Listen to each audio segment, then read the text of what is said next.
नमस्कार मित्रों, मैं विजय त्रिवेदी। देश में माहौल लगातार गर्माता जा रहा है। भारत और पाकिस्तान के बीच तनाव लगातार बढ़ रहा है। भारत ने अपनी तैयारी पूरी कर ली है। तमाम तरह की तैयारी हो गई है। प्रधानमंत्री और भारत सरकार ने नेवी, आर्मी, एयरफोर्स, इसके साथ साथ सिविल डिफेंस, एनएसए और जो भी ज़रूरी चीज़ें होती है उनका मुआयना कर लिया है, उनको देख लिया है कि किस तरह की तैयारी है। और अब एक जंग की तैयारी से पहले की मॉक ड्रिल होने की तैयारी भी कर ली गई है। लेकिन क्या आपको लग रहा है कि अब जंग होना बाकी है? सवाल ये भी है कि क्या ये एक लिमिटेड कॉन्फ्लिक्ट जैसा होगा, लिमिटेड स्कर्मिश होगा या फुल स्केल वॉर होगी? बहुत सारे सवाल हैं। देश के बहुत सारे लोगों के एड्रेनलिन बढ़ रहा है। वो लगातार दबाव बना रहे हैं भारत सरकार पर कि युद्ध किया जाना चाहिए, जंग होनी चाहिए, पाकिस्तान को जवाब देना चाहिए। पाकिस्तान को जवाब देना चाहिए, इसमें तो शायद ही किसी को शक हो। इस बात का शक नहीं होना चाहिए। और ख़ास तौर से जिस तरह से पहलगाम की घटना हुई है, जिस तरह का नरसंहार हुआ है, जिस तरह से बात की गई, एक आइडेंटिफाइड किलिंग की गई, 26 लोगों को मारा गया। हालांकि वो लोग भी अभी तक पकड़े नहीं गए। लेकिन इस सवाल पर फिर चर्चा करेंगे क्योंकि अब उसके बाद बात बहुत आगे बढ़ गई है। दोनों सीमाओं पर, देश की सीमाओं पर तनाव बढ़ता जा रहा है। दोनों देश तैयारी कर रहे हैं। क्या जंग होनी चाहिए? यदि हम पाकिस्तान की जो कारगुजारियां हैं उनको देखें, कारनामों को देखें, तो लगता है कि जंग के अलावा कोई रास्ता नहीं है। लेकिन क्या जंग से रास्ता सुलझ सकता है? क्या जंग से रास्ता निकल सकता है? और आज किस तरह की जंग की तैयारी की ज़रूरत है और किस तरह की जंग होनी चाहिए, इस पर भी बहुत लंबी बहस हो रही है। सरकार जब इस बात की बात कर रही है, इस पर विचार कर रही है, इसकी तैयारी कर रही है, तो बहुत संभावना है कि अब हम एक लिमिटेड कॉन्फ्लिक्ट की तरफ, लिमिटेड स्कर्मिश की तरफ बढ़ रहे हैं। यानी पाकिस्तान के किसी खास हिस्से पर हो सकता है कि बालाकोट की तरह से एयर स्ट्राइक हो सकता है कि कारगिल की तरह की वार हो जाए। लेकिन इन सब के बहुत सारे रिपरकशंस भी हो सकते हैं। क्या हम सब लोग उसके लिए तैयार हैं? खास तौर से भारत जिस तरह से बढ़ रहा है, प्रधानमंत्री ने जिस तरह से बात की कि हम 5वीं इकोनॉमी हो गए दुनिया की और 3री इकोनॉमी की तरफ बढ़ रहे हैं, तो क्या इन सब का असर उस इकोनॉमी पर पड़ेगा? ये कहना बहुत आसान बात है। ये सच भी है कि पाकिस्तान की जो इकोनॉमी है, अर्थव्यवस्था है, बहुत खस्ता हाल है। लेकिन हमें क्या हमारी जो मजबूत इकोनॉमी है उसके बारे में भी सोचने की ज़रूरत है। क्या उस पर कोई असर पड़ेगा? क्या जो ट्रेड्स है, न केवल हिंदुस्तान और पाकिस्तान बल्कि दुनिया भर में जो हमारा इंपोर्ट है, एक्सपोर्ट है, उस पर कोई असर पड़ने वाला है? क्या अंतर्राष्ट्रीय स्तर पर इसके कोई दबाव पड़ने वाले हैं? इन सब की हमें चिंता करनी होगी। ये जाहिर है कि भारत इस समय सबसे ताकतवर देशों में से एक है। लेकिन जैसे ही जंग शुरू होगी, जैसे ही कन्फ्लिक्ट शुरू होगा, जैसे ही सीमा पर सेनाएं तैनात होंगी, तो ये मानकर चलिए कि एक अंतर्राष्ट्रीय दबाव भी बनने लगेगा।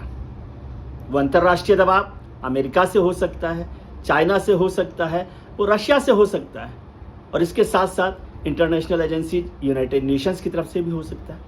OIC जैसी जो संस्थाएं हैं वो भी दबाव बना सकती हैं। और ये दबाव केवल भारत पर नहीं, भारत और पाकिस्तान दोनों पर बन सकता है। और इन दबावों का असर हमें चिंता हमारी देश की करनी है। तो क्या उन पर कोई असर पड़ने वाला है? क्या हमारे ट्रेड पर कोई असर पड़ेगा? क्या हमारी इकोनॉमी पर असर पड़ेगा? याद कीजिए पिछले इतिहास को, तो जब भी युद्ध होता है तो उसका असर लंबे समय तक इकोनॉमी पर रहता है। दूसरा बड़ा काम क्या हो सकता है? जब सेनाओं की तैनाती होती है, युद्ध होता है, तो यदि फुल स्केल वॉर हुई तो हजारों हजार लोग मारे जाते हैं, शहीद होते हैं। उसमें ना केवल हमारे सेना के जवान होते हैं बल्कि सिविलियंस भी होते हैं। इसके साथ साथ जो दूसरा बड़ा खतरा होता है वो होता है इनफ्लो का, कि बाहर से लोगों की तादाद बड़ी संख्या में आने लगती है और रिफ्यूजीज बढ़ने लगते हैं। हिंदुस्तान पहले ही रिफ्यूजीज की जो परेशानी है, संकट है, उससे जूझ रहा है। क्या उसके बारे में हम कुछ सोच रहे हैं? क्या उस पर कोई काम होगा? तीसरा एक बड़ी बात है कि दोनों देश, दोनों मुल्क न्यूक्लियर पावर हैं। कहा यह जाता है कि जब न्यूक्लियर पावर होते हैं तो उसे डेटरेंट के तौर पर देखा जाता है। यानी न्यूक्लियर पावर जब होती है तो युद्ध की संभावनाएं कम हो जाती हैं। लेकिन एक हकीकत ये भी है कि जब युद्ध होते हैं तो फिर कहाँ तक जाएंगे इसको तय करना मुश्किल होता है। बहुत बार ऐसा भी होता है कि लिमिटेड कन्फ्लिक्ट शुरू किया गया है, लिमिटेड स्कर्मिश हुआ है, लिमिटेड वॉर हुई है और वो आगे बढ़कर फुल स्केल वॉर में बदल गई है। फुल स्केल वॉर का नतीजा अभी देखना हो तो आप देख सकते हैं कि रशिया और यूक्रेन के बीच में जो वॉर चल रही है करीब करीब 3 साल हो गए हैं। इतने लंबे समय से भी वो किसी नतीजे पर नहीं पहुंची है और दोनों देशों में तमाम तरीके की परेशानियों को झेलना पड़ा है। उसके जो साइड इफ़ेक्ट्स हैं, उसके जो रिपरकशंस हैं, उनको देखना पड़ा है। तो न्यूक्लियर पावर को केवल डेटरेंट के तौर पर देखने से नहीं होता। कई बार ये भी होता है कि जो लिमिटेड वॉर है उसको रोकने के लिए या उसमें जब टेंशन इतना बढ़ जाए तो क्या कोई मुल्क न्यूक्लियर पावर का इस्तेमाल कर सकता है। भारत के बारे में बहुत स्पष्ट है, भारत की नीति में है कि नो फर्स्ट यूज़। लेकिन नो फर्स्ट यूज़ कब तक चल सकता है? और नो फर्स्ट यूज़ का मतलब होता है कि हम शांति बनाए रखना चाहते हैं।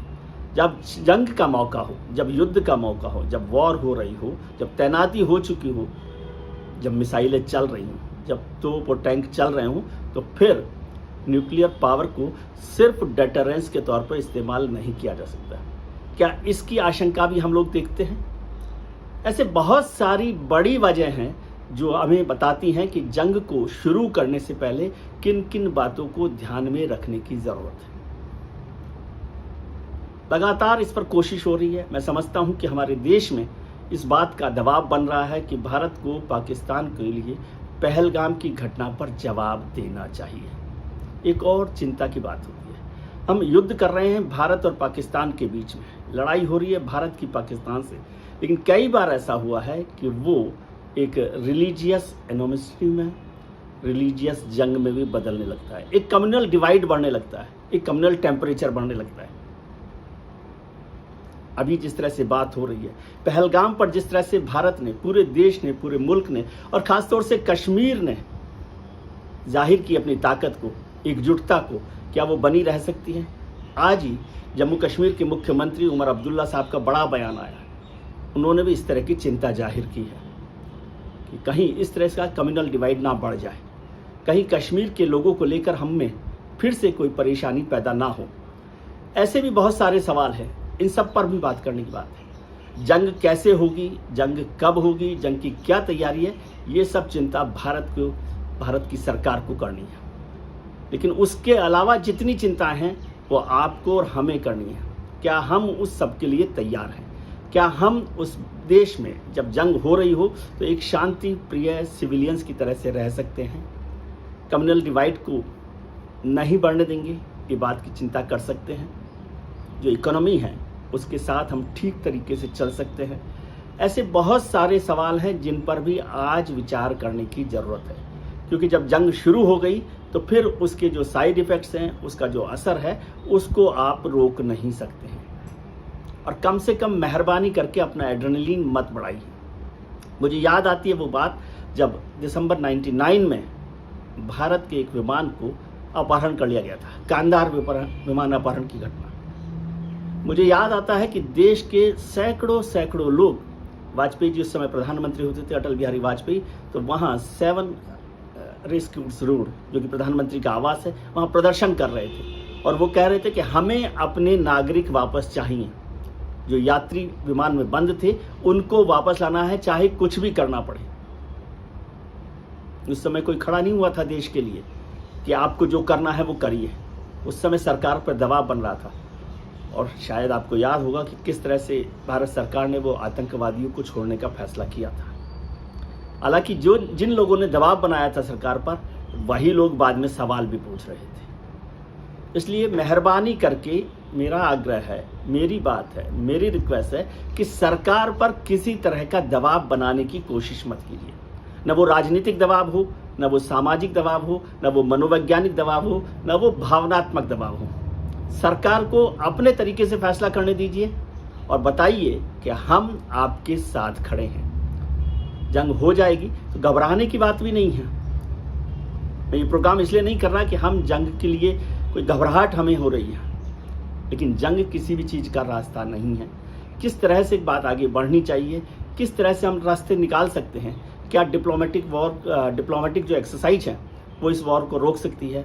क्या जो इकोनॉमिक जो हमने बाध्यताएं की हैं, जो बनाए हैं, प्रतिबंध लगाए हैं, उसका कोई फ़ायदा हो सकता है? जो नदियों पर पानी रोकने की कोशिश की गई है, क्या उसका कोई फ़ायदा हो सकता है? उन सब का फ़ायदा होता है या नहीं होता? जंग होती है या नहीं होती है? इस सब का फैसला सरकार को करने दीजिए और आप अपनी तैयारी पूरी रखिए कि अगर जंग होती है तो हम सरकार के साथ हैं, देश के साथ हैं और किसी तरह की कोई परेशानी नहीं होने देंगे। इस पर चर्चा करते रहिए और सोचते रहिए, लेकिन दबाव मत बनाइए, क्योंकि जंग किसी का भी इलाज नहीं है, किसी परेशानी का इलाज नहीं है। जंग से रास्ते नहीं निकलते हैं, ये बात ध्यान रखने की ज़रूरत है। इस पर चर्चा करेंगे। अगर आपको मेरी बात पसंद आई हो तो हमारे चैनल को लाइक कीजिए, सब्सक्राइब कीजिए और दोस्तों के साथ भी शेयर कीजिए, क्योंकि दोस्त हमारे हमसफ़र हैं। हमारी खुशी में, हमारे दुख में, हमारे संकट में, सब में वो साथ रहते हैं। तो उन सबको साथ रखिए, देश को साथ रखिए।